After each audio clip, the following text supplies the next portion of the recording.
Sveikinu su nuostabiu rudenėliu, kuris pagaliausiai atėjo.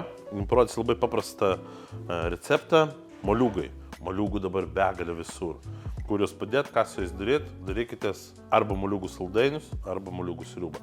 Atšerkite taip, kad po to visus metus niekas nenorėtų daugiau valgyti. Tam mums reikės morkų. Reikės kuo labiau susmulkinti. Taip. Sviestas. Ir tada metam viską. Morka duos šiek tiek saldumo, svogūnų ir viską vėliau sukepinsim, suvirinsim ir iš esmės viskas bus viena masė. Šiek tiek pipirų, čia paprasti juodieji pipiriukai, cinamono, kumino.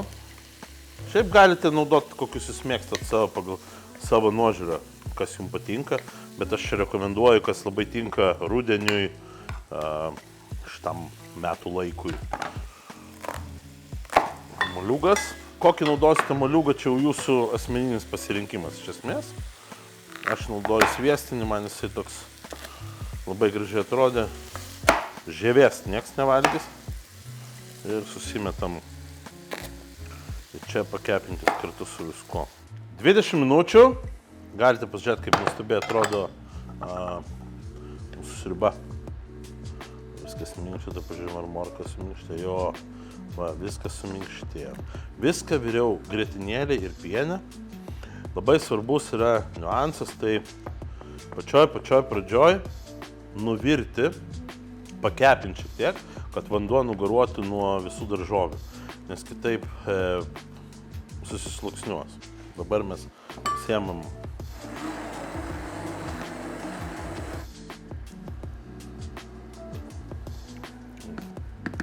gerai. Dabar mes padarysim vieną be galo svarbų dalyką, turbūt svarbiausia. Pakepinsim šoninį, šiek tiek pitos, tada jau ją pleitinsim. Šiek tiek druskos, mėlynių druskos, trūmo alyvuogių aliejaus. Čia jau pagal skonį kiekvienam, bet aš tai mėgstu šiek tiek sūrio. Moliūgų sriuba su alyvuogių aliejum, druska, šoninė ir šiek tiek sūrio. Tai skanaus, manau, kad šitie vėsūs, lietingi rudens vakarai ir šita sriuba jums praskaidrins nuotaiką. Gero jums vakaro, geros dienos ir iki pasimatymo.